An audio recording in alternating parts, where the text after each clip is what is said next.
Chapitre 3, deuxième partie. L'échec du matérialisme.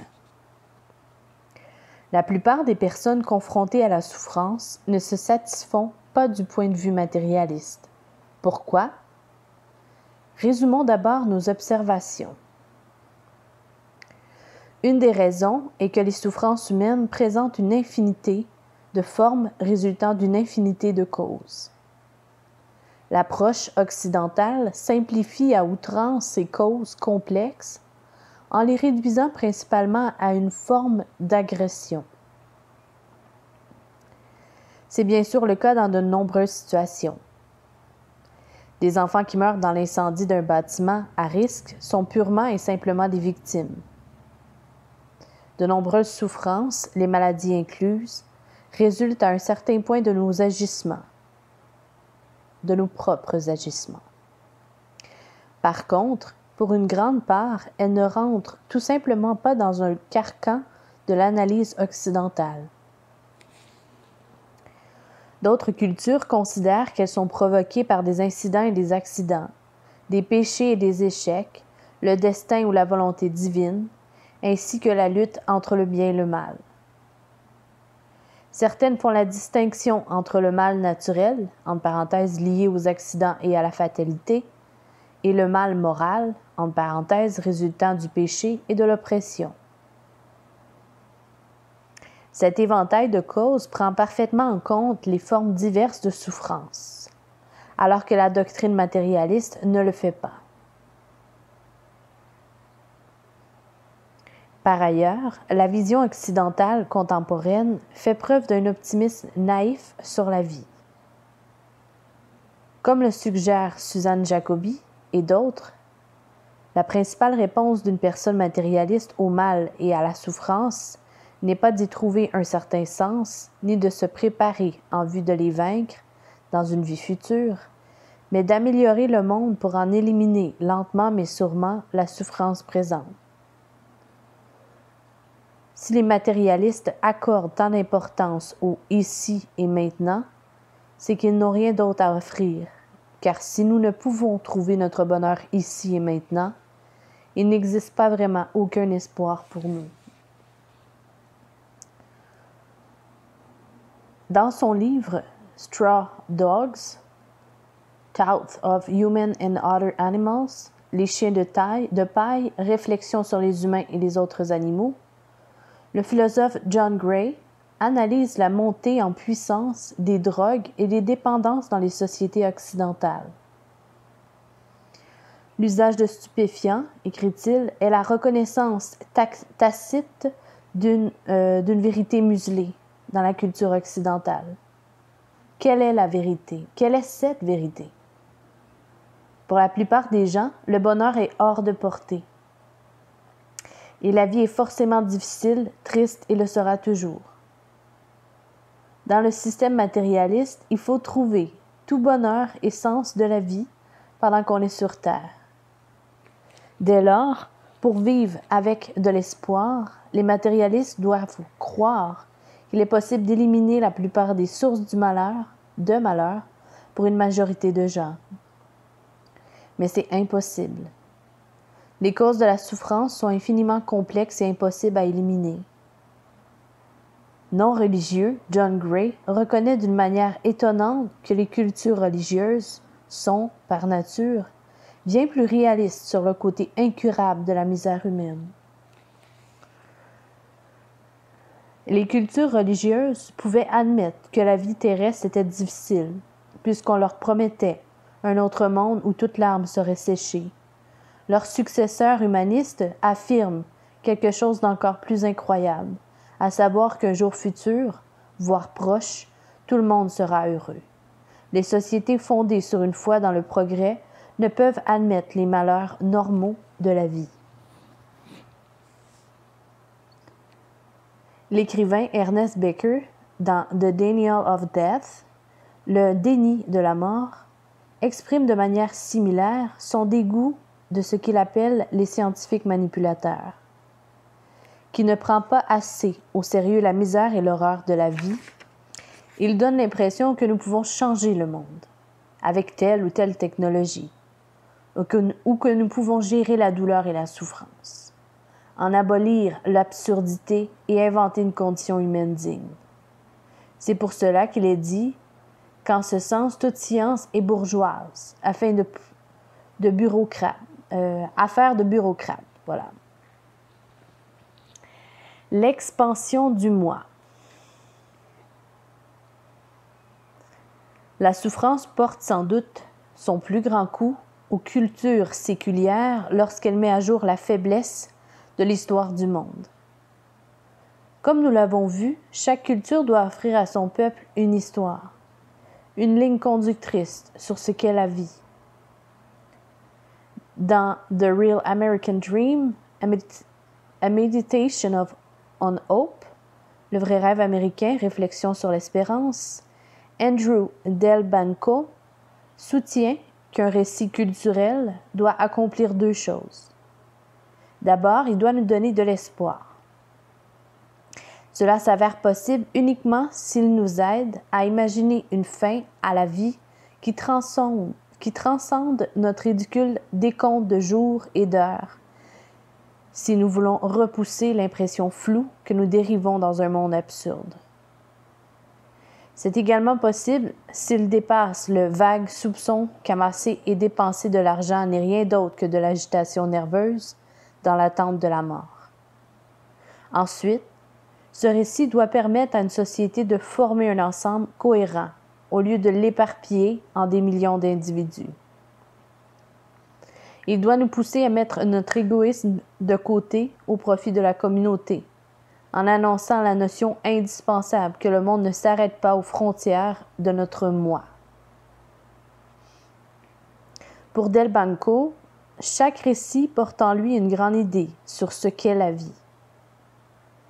Elle permet aux membres d'une société de s'identifier. Il énumère les trois grandes idées de la culture américaine selon lui, Dieu, la patrie et le moi.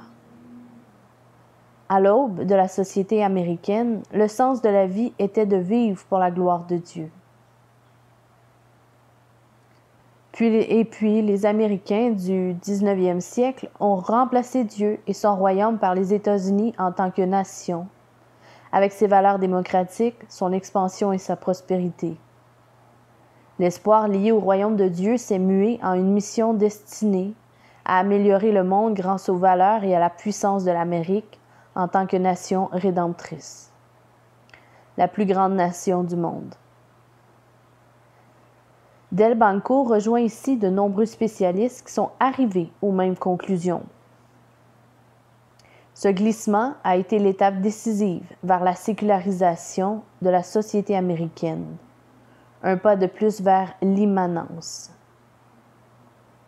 Le nationalisme et la démocratie sont devenus la nouvelle religion, puisque les Américains ont entrepris de se faire eux-mêmes. Déjà dans les années 1830, Alexis de Tocqueville disait qu'une des caractéristiques de l'Américain était son individualisme. L'Américain, écrit-il, est la cause et la fin de toute chose. Dans cette deuxième étape de l'histoire américaine, la grande majorité du peuple croit donc toujours en Dieu, mais à un Dieu qui devient de plus en plus distant, moins impliqué dans la marche du monde, moins mystérieux et majestueux, laissant aux hommes le soin de comprendre et de refaire le monde. Mais Delbanco pense que ces récits culturels anciens ont fait leur temps. L'étape nationaliste de l'histoire américaine avait un objectif plus élevé que la liberté individuelle. Comme tous les autres peuples, les Américains étaient appelés à mettre de côté leur intérêt personnel pour le bien du pays. Et vers la fin du 20e siècle, dit-il, quelque chose est mort, l'idée d'un destin commun qui mérite des larmes, des sacrifices, voire la mort. La satisfaction immédiate a été érigée en caractéristique d'une bonne vie. La dévotion à Dieu et tout ce qui ressemble à du patriotisme américain ont été la risée de ceux qui avaient une vision progressiste. Cela a sonné le glas de la vision collective. L'homme contemporain, par exemple, n'est guère culpabilisé de ne plus penser qu'il existe quelque chose dans ce monde qui le transcende. L'histoire d'espérance que j'ai tenté d'esquisser dans ce livre est celle d'une réduction. D'abord, homme attendu, en parenthèse, au point d'en être parfois submergé vers l'immensité de Dieu. Du début de la République jusqu'à la grande société, il est resté investi dans un idéal national plus petit que Dieu, mais plus grand et plus durable que n'importe quel citoyen pris individuellement. Aujourd'hui, l'espérance diminue jusqu'à disparaître. Robert Bellah, dans une œuvre magistrale, Habits of the Habitudes du cœur, pardon pour mon anglais, appelle cela l'individualisme expressif. Ce texte a été publié à peu près au moment où Delbanco observait ce fort tournant vers soi dans la culture américaine. Il s'agit d'un vaste sujet. Les écrivains de toute tendance politique nous ont alertés de ses conséquences. De Tocqueville au sociologue Emily Durkheim, de Karl Marx à Edmund Burke, tous ont annoncé un corps social en décomposition et l'enfer de la solitude. Mais notre intérêt vis-à-vis de ce livre est plus restreint. Beaucoup s'alarment de l'expansion du moi, un moi qui déclare « Je dois créer mon propre bonheur, devenir plus fort, être le moteur de mon propre élan » et de sa signification pour la cohésion sociale. Quant à nous, nous nous intéressons à ses conséquences sur la souffrance. Comme Viktor Frankl l'a reconnu dans les camps de la mort, ceux qui sont leurs propres législateurs de morale et de sens n'ont qu'un idéal pour lequel mourir, et donc aucune raison de vivre quand on les prive de liberté. Comme le remarquent Richard Schwede et Andrew Delbanco, chacun, à sa manière, le récit de la vie qu'offre la culture moderne n'a d'autre objectif que le confort et la puissance de chacun. Frankl a noté que, pour celui qui n'a pas son propre bonheur comme raison d'être, la souffrance peut rapidement conduire au suicide. Une histoire différente. Nous avons expliqué que chaque culture offrait à ses membres un récit sur ce qu'est la vie et ce que celui de la culture contemporaine, entre parenthèses, stipulant que le but de l'existence est la liberté individuelle et le bonheur, donc celui dans la culture contemporaine ne laissait aucune place à la souffrance. Nous allons voir que l'histoire chrétienne est totalement différente. La souffrance y est, en fait, centrale. Elle est le résultat de notre refus de Dieu et le moyen par lequel il est venu nous sauver en Jésus-Christ. Aujourd'hui, la souffrance est l'une des principales manières par lesquelles nous devenons forts, semblables à Jésus, saints et heureux, et un moyen crucial de montrer au monde l'amour et la gloire de notre Sauveur. William Willimon, pasteur et théologien, raconte une histoire datant du début de son ministère. Une des femmes de son église venait d'accoucher et il est allé la voir à l'hôpital.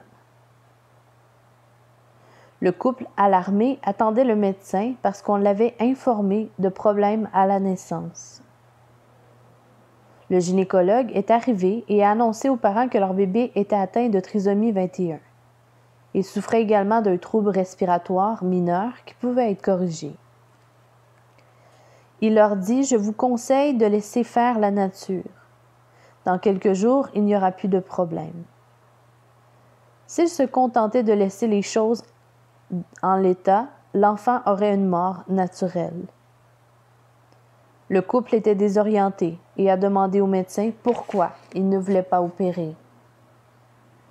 Il les a regardés et a expliqué qu'élever un enfant trisomique aurait de lourdes conséquences sur leur mariage et que les études montraient que beaucoup de parents de tels enfants finissent par divorcer. Il a conclu, est-il juste de faire souffrir ainsi vos 2 autres enfants? En entendant le mot souffrance, la femme a soudain eu l'air de comprendre. Elle a répliqué que ses enfants avaient toujours eu une vie confortable et sans encombre, avec tous les atouts inimaginables. Ils avaient peut-être trop peu connu, en revanche, de souffrance et de difficultés. Elle a évoqué la main de Dieu et a dit « Il me semble logique qu'un enfant comme celui-là soit né dans une famille comme la nôtre.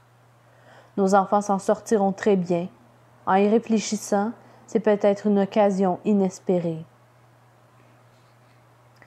Le docteur était stupéfait et, se tournant vers le pasteur, lui a demandé de leur faire entendre raison. Willimon savait, bien sûr, que le couple avait besoin de conseils avisés sur ce qui les attendait, pour qu'ils ne soient pas trop naïfs quant à leur rôle de parents d'un enfant handicapé. Mais, écrit-il, ce couple avait aussi mené une réflexion, même si elle était étrangère aux médecins. Dans l'histoire culturelle dominante, reflétée par la réaction du médecin, des mots comme souffrance sont irrémédiablement négatifs, parce qu'il est important d'éviter la douleur à tout prix, puisque nos vies n'ont de valeur que par nos désirs. Ce couple, lui, voyait la vie par le prisme de la logique du récit chrétien, de la chute à la rédemption du monde par Jésus-Christ. Dans cette histoire, la souffrance peut être rédemptrice et nous aider à servir les autres et à glorifier Dieu. Un appel à l'humilité. Le livre de 2 Rois, dans l'Ancien Testament, trace l'histoire de Naaman, un riche et puissant général de l'armée syrienne. La lèpre le tuait lentement et il souffrait terriblement. Ayant entendu parler d'un Dieu puissant en Israël, il s'y est rendu, muni d'argent et d'une lettre menaçante de son roi. Il est allé voir le roi d'Israël et a exigé d'être guéri. Comme beaucoup d'entre nous aujourd'hui, Naaman pensait que l'argent, l'influence et l'intelligence pouvaient avoir raison de sa souffrance. Il s'est donc adressé à la personne qui détenait toutes ses qualités et a attendu qu'elle résolve son problème. Pour toute réponse, le roi d'Israël a déchiré sa robe et s'est écrié « Suis-je Dieu pour faire mourir ou pour faire vivre? » En d'autres termes, ne me demandez pas de faire ce que seul Dieu peut faire. Notre société occidentale a besoin d'écouter le cri du roi d'Israël. Quand nous souffrons, nous pensons qu'un changement politique, de meilleurs psychologues ou médecins, ou des progrès technologiques résoudront notre problème. Mais l'obscurité du monde est trop profonde pour être dissipée aussi facilement. Nous nous trompons par orgueil quand nous croyons pouvoir tout contrôler et vaincre l'obscurité par nos connaissances. La plupart du temps, nous n'admettons pas la noirceur de ce monde. Des événements comme le 11 septembre ou la fusillade de Newton nous en démontrent de façon assez intolérable. Nous ne devons pas rester passifs face aux désastres et aux tragédies. Si une réforme politique permet d'éviter qu'un mal ne se produise, nous devons tous faire pour la mettre en place. Il est cependant essentiel de comprendre que de telles mesures ne suffiront jamais. La douleur et le mal sont omniprésents et enracinés spirituellement dans ce monde. Ils ne peuvent jamais être réduits à une origine concrète, susceptible d'être isolée et anéantie.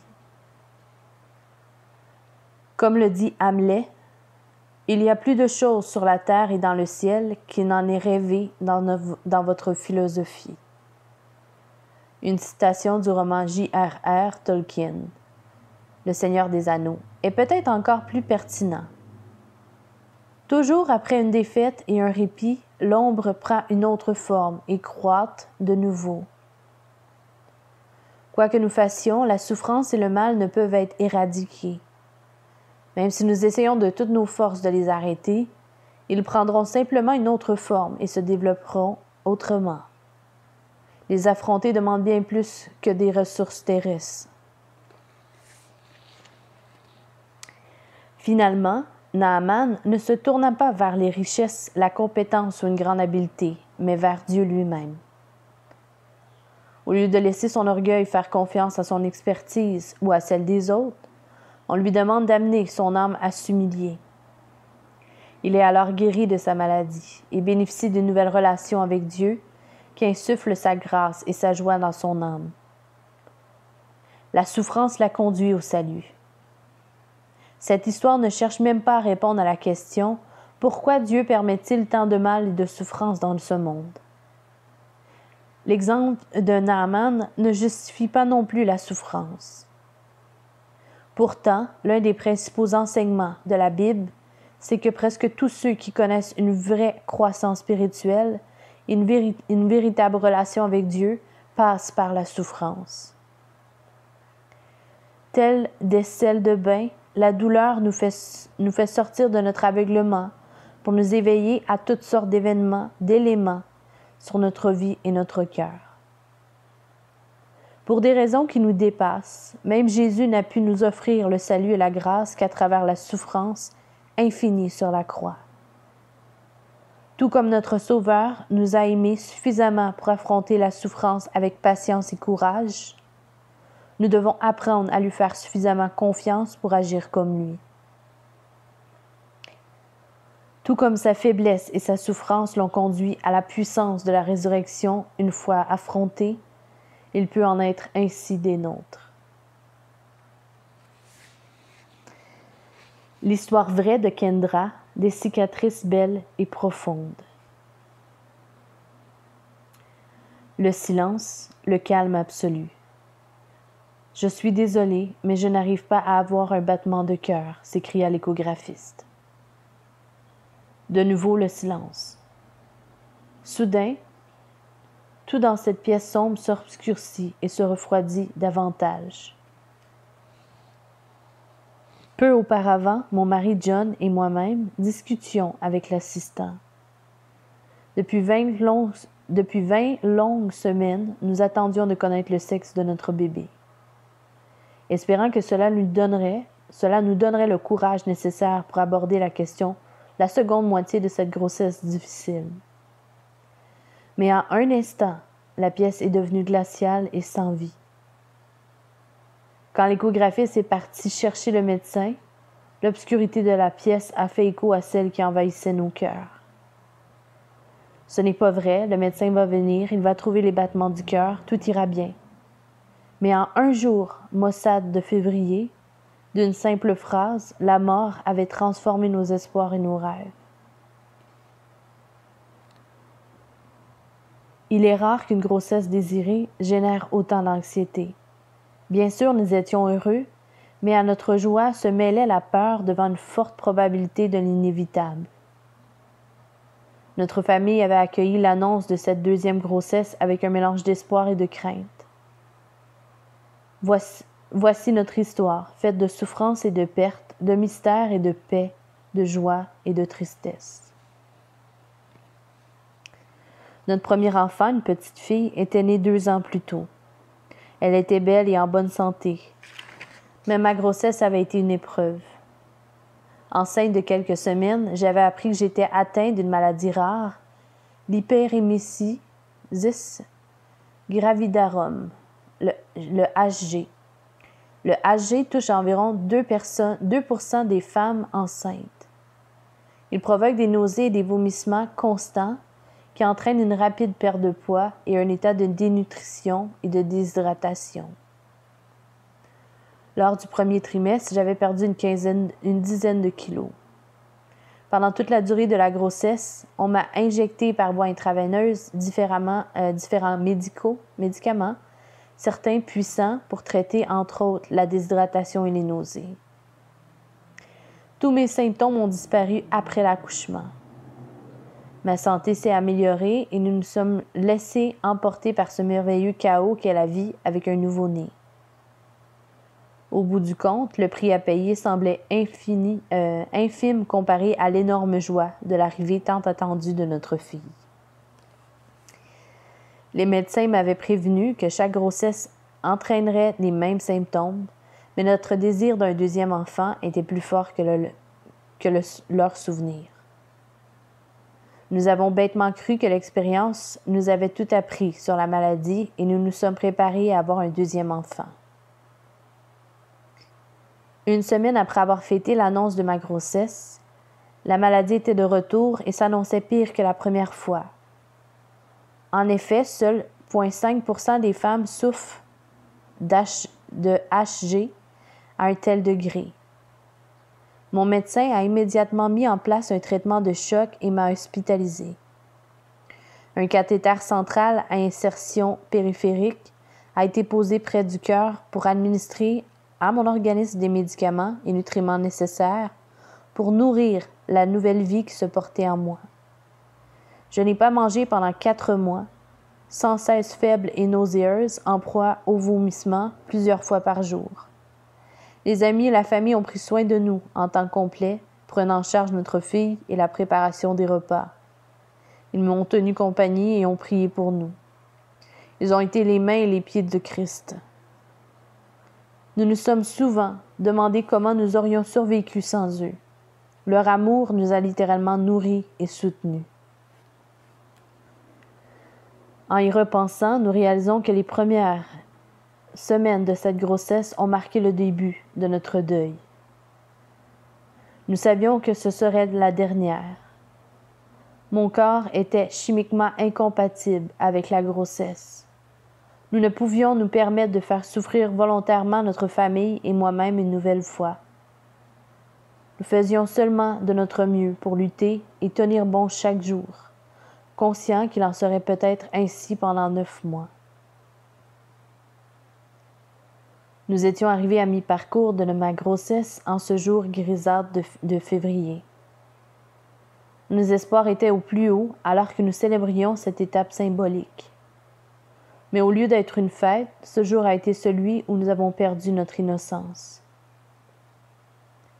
Les bébés ne sont pas censés mourir. Je l'ai souvent pensé et crié. Cette fin tragique, après tous ces mois de souffrance, semblait trop cruelle. Il fallait encore vivre un accouchement provoqué pour que notre fils, que nous ne connaîtrions jamais, puisse naître. John Wilson est né paisiblement le lendemain matin. Alors que nous tenions son corps sans vie, un torrent d'émotions nous a envahis. L'annonce d'une nouvelle vie s'accompagne d'une puissance mystérieuse qui nous remplit d'espoir et nous nous prenons à rêver de notre avenir avec cet enfant que nous verrons grandir. Nous avons pleuré la mort de ce rêve. En confiant notre fils à Dieu, ses bras nous ont entourés tendrement et nous avons ressenti qu'il partageait notre peine. Nos chers amis et notre Église ont organisé une belle cérémonie et nous avons commencé à abandonner les rêves que nous avions pour notre famille. Les jours suivants étaient profondément sombres et vides. Je ne pouvais dormir. J'avais l'impression de ne plus respirer, d'être tellement fatiguée et à bout de force. Je suis psychothérapeute. Intellectuellement, je connais les étapes du deuil, mais là, je les vivais à l'intérieur. Il n'y a pas de mots pour décrire mes sentiments. Je savais que Dieu pouvait s'occuper de mes émotions et je n'avais pas peur de les lui exprimer souvent. J'ai eu des moments de colère, mais la plupart du temps, je ressentais de l'angoisse, du désespoir, de la jalousie, de l'amertume et une profonde tristesse. Malgré ce mélange confus d'émotions, une paix forte et puissante s'est frayée un chemin jusque dans mon cœur pour m'apporter du réconfort. J'ai profondément ressenti la présence de Dieu.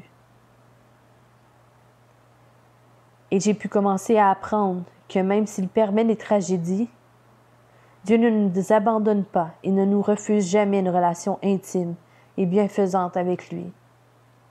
Ma relation avec Dieu grandissait d'une nouvelle façon et devenait plus réelle. Chaque question douloureuse et chaque doute me rapprochait de lui. Il était véritablement avec nous dans ce vécu sombre. Les mots du psalmiste, car il est écrit « Car l'Éternel est proche de ceux qui ont le cœur brisé, il sauve ceux qui ont un esprit abattu. » Psaume 34, verset 18. M'ont porté pendant les jours et les mois de guérison. Dieu a vraiment été notre abri.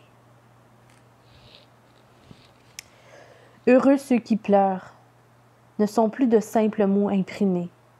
Nous les avons vécus comme la parole vivante de Dieu et nous les avons respirés. Comme la plupart d'entre vous, nous sommes certains que nous n'aurions jamais choisi de passer par la fournaise ardente qu'est l'arrivée d'un bébé mort-né.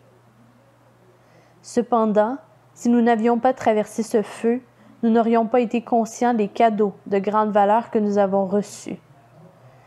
Dieu désire vivement que nous faisions l'expérience d'une relation profonde avec lui et les uns avec les autres.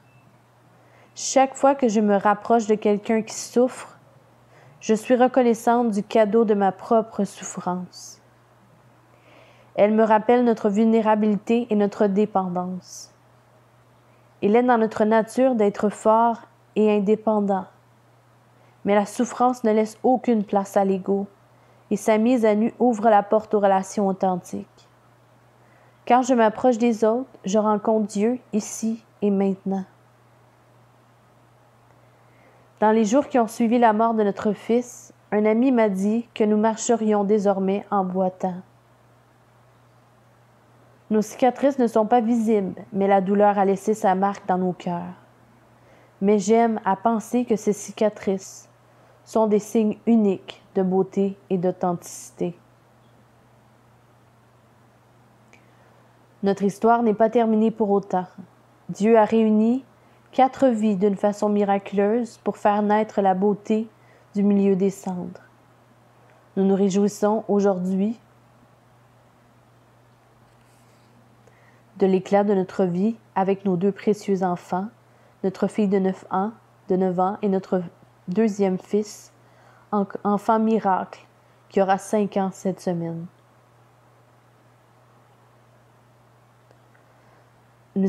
Nous attendons avec impatience de retrouver notre premier fils au ciel. Mais jusqu'à ce jour, nous vivons dans la reconnaissance parce que nous connaissons Dieu de façon réelle, dynamique, et nous nous réjouissons pour la vie qu'il nous a donnée.